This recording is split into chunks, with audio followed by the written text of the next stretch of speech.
তারপরে আমরা যে সরকারি প্রস্তুতি আছে আইনগত ধন্যবাদ আপনাকে। যেমন শুনছিলেন তিনি বলছিলেন যে তাদের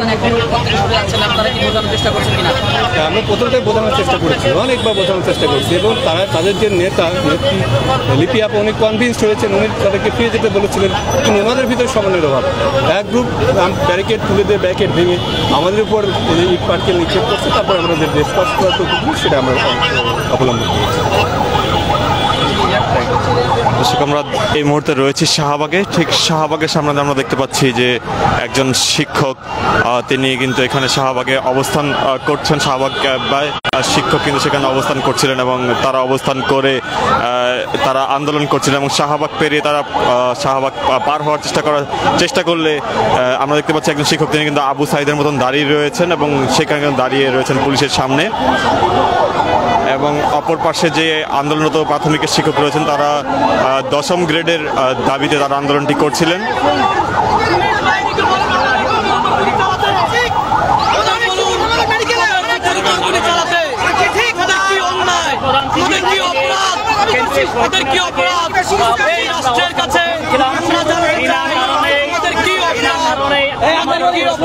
বুকের ভিতর অনেক ঝড় পেতেছি গুলি কর, বুকের ভিতর অনেক ঝড়, বুকের ভিতর অনেক ঝড়, বুক পেতেছি গুলি কর, বুকের ভিতর অনেক ঝড়, বুক পেতেছি গুলি কর, বুকের ভিতর অনেক ঝড়, বুক পেতেছি গুলি কর, বুকের ভিতর অনেক ঝড়, বুক পেতেছি গুলি কর, বুকের ভিতর অনেক ঝড়, বুক পেতেছি গুলি কর। সারা বাংলার সকল প্রাথমিক শিক্ষক তাদের ন্যায্য 3টি দাবি আদায়ের জন্য তারা আজকে কেন্দ্রীয় শহীদ মিনারে কর্মসূচি দিয়েছিল সারাদিন ব্যাপী। সেখান থেকে আমরা আমাদের কলম বিসর্জন কর্মসূচি ছিল, যেটা শান্তিপূর্ণ ছিল, এবং আমাদের সম্মানিত রমনা জোনের ডিসি মাসুদ ভাই সেখানে সংহতি প্রকাশ করেছিল। এরপরেই তারা আমাদের সাথে প্রতারণা করে নির্বিচারে আমাদের উপর অতর্কিত হামলা চালিয়ে আমাদের অসংখ্য শিক্ষককে তারা আহত করেছে। আমার এটা সম্পূর্ণ নতুন প্যান্ট, সাউন্ড গ্রেনেড পড়ে আমি আমার হাঁটুতে ব্যথা পেয়েছি, আমার নতুন প্যান্টও ছিঁড়ে গেছে। এখন এই শিক্ষকদের বুঝে এই করুণ দশা হবে, বারবার বুঝে শিক্ষকরাই মার খাবে আর পুলিশ মারতেই থাকবে, রাষ্ট্র মারতেই থাকবে।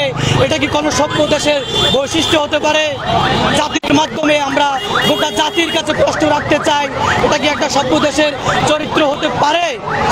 আপনারা কোথায় কোথায় বলেন দেশকে আপনারা উন্নতির শিখরে নিয়ে যাবেন, একজন শিক্ষককে 3য় শ্রেণীতে রেখে আপনারা কিভাবে দেশকে উন্নত শিখরে নিয়ে যাবেন আমাকে বুঝান আপনারা দয়া করে।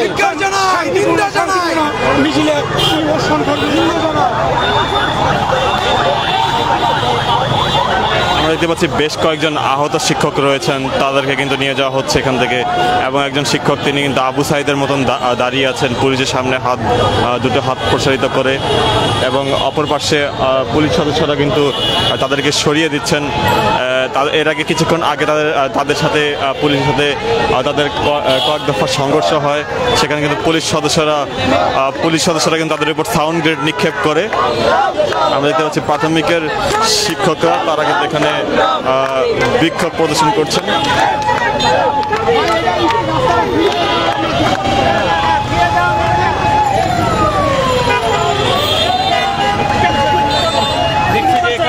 একজন শিক্ষককে নিয়ে যাওয়া হচ্ছে, আরো কয়েকজন নির্বিচারে শিক্ষা যারা রয়েছেন তাদেরকে নিয়ে যাওয়া হচ্ছে।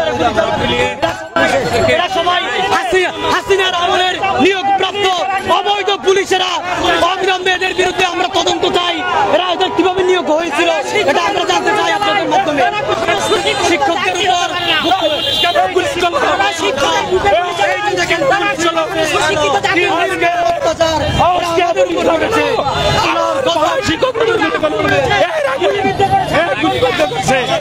আজকে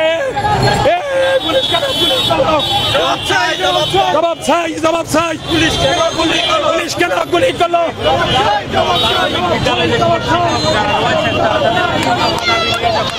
শাহবাগ অভিমুখে রওনা হয়েছিলেন, শাহবাগ অভিমুখে যাওয়ার চেষ্টা করলে শিক্ষক রয়েছেন তাদের উপর তারা যে অভিযোগ করছেন পুলিশ তাদের উপর সাউন্ড গ্রেনেড নিক্ষেপ করে। পরবর্তীতে বেশ কয়েকজন আহত হয়েছিলেন এই শিক্ষকদের মধ্যে কয়েকজন। পরে আহত যারা রয়েছেন তাদেরকে কিন্তু এখান থেকে নিয়ে যাওয়া হয়েছে, প্রাথমিকভাবে তাদেরকে ঢাকা মেডিকেল কলেজ হাসপাতালে নিয়ে যাওয়া হয়েছে। এর আগে আজ সকাল থেকে তারা শহীদ মিনার অভিমুখে ছিলেন এবং সেখান থেকে শহীদ মিনার থেকে তারা শাহবাগে যাওয়ার চেষ্টা করলে পুলিশ সদস্যরা তাদেরকে বাধা প্রদান করেন এবং সেখানে সাউন্ড গ্রেনেড নিক্ষেপের ঘটনাটি ঘটে। আমরা দেখতে পাচ্ছি এখানে দেখতে পাচ্ছি পুলিশ, আমরা এখানে দেখতে পাচ্ছি যে পুলিশ সদস্যরা কিন্তু এখন সামনে অবস্থানরত রয়েছে। এবং তারা প্রায় 3000-এর মতন প্রাথমিক শিক্ষকের উপস্থিতি ছিল, কিন্তু পরবর্তীতে তারা এখান থেকে তারা শহীদ মিনার থেকে শাহবাগে যাওয়ার চেষ্টা করলে পুলিশ সদস্যরা তাদেরকে বাধা প্রদান করেন এবং সেখান থেকে তাদেরকে সাউন্ড গ্রেনেড নিক্ষেপের ঘটনা ঘটে, যেমনটা অভিযোগ তারা দিচ্ছিলেন।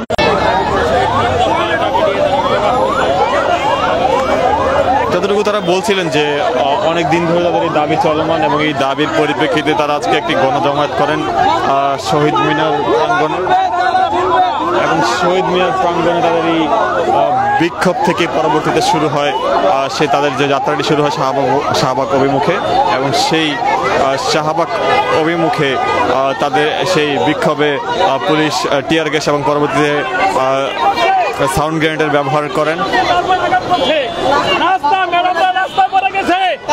ম্যাডামরা এর ভিতরে তারা ম্যাডামদের উপর অত্যাচার করছে, গুলি করছে, তারপর তাদের উপর আবার হামলা করছে।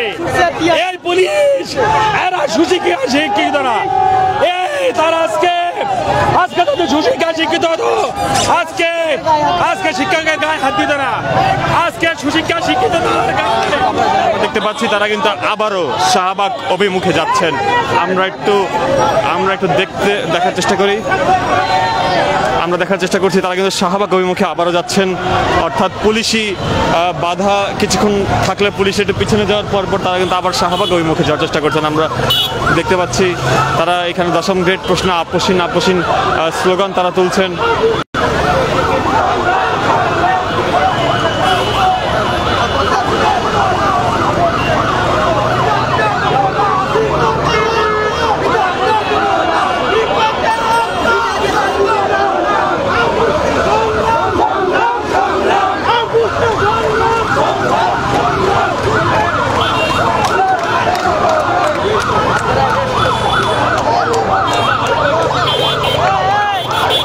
দর্শক, আমরা দেখতে পাচ্ছিলাম এখানে তারা কিন্তু আন্দোলন করছিলেন বেশ কিছুক্ষণ ধরে।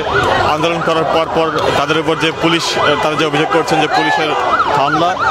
পুলিশের হামলার ঘটনায় তারা কিন্তু এখানে আবার বিক্ষোভ প্রদর্শন করছেন। বেশ কয়েকজন শিক্ষক সেখানে আহত হয়েছেন বলে তারা দাবি করছেন। আসলে কি ঘটেছিল আজকে? আমরা শহীদ মিনার থেকে শান্তিপূর্ণ মিছিল নিয়ে শাহবাগ থেকে আমাদের পরিকল্পনা ছিল আবার আমরা শাহবাগে এসে অবস্থান করব। আমাদের কোনো ধরনের অপ্রীতিকর ঘটনা ঘটাবো এরকম কোনো ধরনের প্ল্যান ছিল না। তো আমরা শান্তিপূর্ণ মিছিল নিয়ে যে শাহবাগে গেলাম, ওখান থেকে আমরা ব্যাক করবো এমন মুহূর্তে ওই জায়গায় আমাদেরকে ব্যারিকেড দিয়ে পুলিশ আটকে দিল। পুলিশ আটকে দিয়ে আমাদের উপর হঠাৎ করে এরা 2 মিনিট পরই টিয়ারশেল থেকে শুরু করে যত ধরনের টিয়ারশেল গ্রেনেড থেকে শুরু করে সব ধরনের আগ্নেয়াস্ত্র আমাদের উপর ইউজ করলো। আমরা মুহূর্তের মধ্যে অন্ধকারে ধোঁয়ায় ভরে গেল। অসংখ্য শিক্ষক পদদলিত হয়ে আহত হয়েছে, অসংখ্য শিক্ষকের গায়ে ওই গ্রেনেড আগ্নেয়াস্ত্রগুলো লেগে রক্ত বেরিয়েছে। আপনারা ভিডিও দেখলে দেখতে পারবেন। আমাদের নেত্রী ম্যাডাম হারুনা লিপি ম্যাডাম উনিও আহত হয়ে হাসপাতালে। মাহবুব স্যার কোথায় আছে জানি না।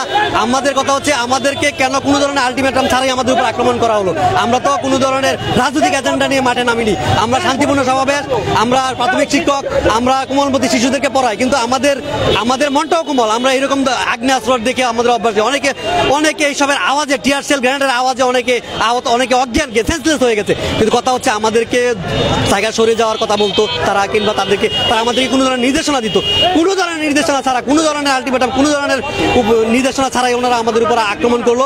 অসংখ্য গ্রেনেড ছুঁড়েছে, আমাদেরকে আহত করেছে, অসংখ্য শিক্ষকদেরকে। আমি নিজেও অল্প আহত হয়েছি। কিন্তু কথা হচ্ছে আমাদের উপর এই সরকার আমাদের দাবি মেনে নিব, এটা আমাদের আশা ছিল। কিন্তু এই সরকার দাবির কথা তো শুনেইনি, উল্টো আমাদের কি ধরনের নির্দেশনা দিল যে আমাদেরকে কোনো ধরনের পূর্ব সতর্কতা, আমাদেরকে সরে যেতেও বললো না, আমাদের উপর অ্যাটাক করলো। আমরা যেন কোনো ধরনের বিন্দয়ী কোনো প্রাণী, আমরা যেন কোনো সন্ত্রাসী। কিন্তু কথা হচ্ছে আমরা তো আজকে শনিবার, আমরা স্কুল বন্ধ করেও আসিনি, সাপ্তাহিক আজকে আমাদের ছুটি। সেই ছুটির দিনে আমরা যদি গণতান্ত্রিক দেশে গণতান্ত্রিক কথাবার্তা না বলতে পারি, সরকারের কাছে বিভিন্ন ন্যায্য দাবি না করতে পারি, তাহলে আমরা কোথায় যাব? আমরা তো এই সরকার চাইনি, আমরা চেয়েছি যে একটা বৈষম্যহীন সরকার, আমাদের বৈষম্যের কথা আমরা বলবো, কিন্তু আমরা পারিনি, আমাদের উপর আক্রমণ করা হয়েছে। আমরা তীব্র নিন্দা এবং প্রতিবাদ জানাচ্ছি। আমরা দেশবাসীর কাছে বলতে চাই, আমরা এই মুহূর্তে আতঙ্কিত আছি। কোন সময় আমাদের উপর শিক্ষকদের উপর আবারও আক্রমণ করে আমরা জানি না। আমরা সবাই আপনাদের মাধ্যমে আমাদের নিরাপত্তা চাই। আমরা দেখছিলাম তারা কিন্তু এখনো বিক্ষোভ প্রদর্শন করছেন এবং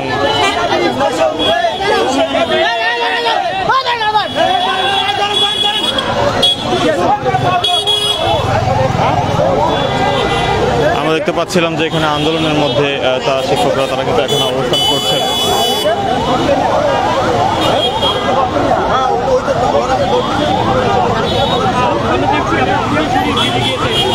কি ঘটেছিল শাহবাগে, আপনি যদি বলতেন? আমরা এখানে কলম নিক্ষেপ কর্মসূচিতে আসছিলাম, আসার পরে আমরা এখানে 5 থেকে 7 মিনিট অবস্থান করছিলাম। আমরা শান্তিপূর্ণভাবে আমরা এখানে অবস্থান নিয়েছিলাম।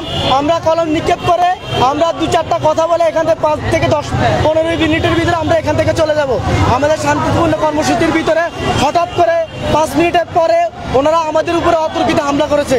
এই প্রশাসন, পুলিশের স্বৈরাচারের দোষরের প্রশাসন, ওনারা অতর্কিতভাবে আমাদের উপরে লাঠিচার্জ, টিয়ার সেল নিক্ষেপ, সাউন্ড গ্রেনেডের মতো অসংখ্য আমাদের অনেক শিক্ষক এখানে আহত হয়ে পড়ে রয়েছে।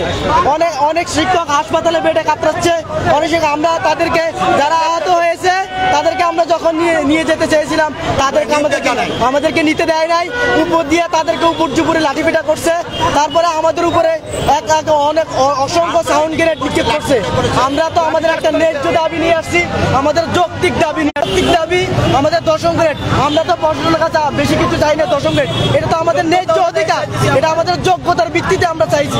আমাদের আমরা সরাসরি সংযুক্ত ছিলাম শাহবাগ থেকে, দেখানোর চেষ্টা করছিলাম যে পুলিশের সাথে তাদের যে একটি সংঘর্ষের মতন ঘটনাটি ঘটেছে, সেখানে তাদেরকে পরবর্তীতে পুলিশ ছত্রভঙ্গ করে দেয়।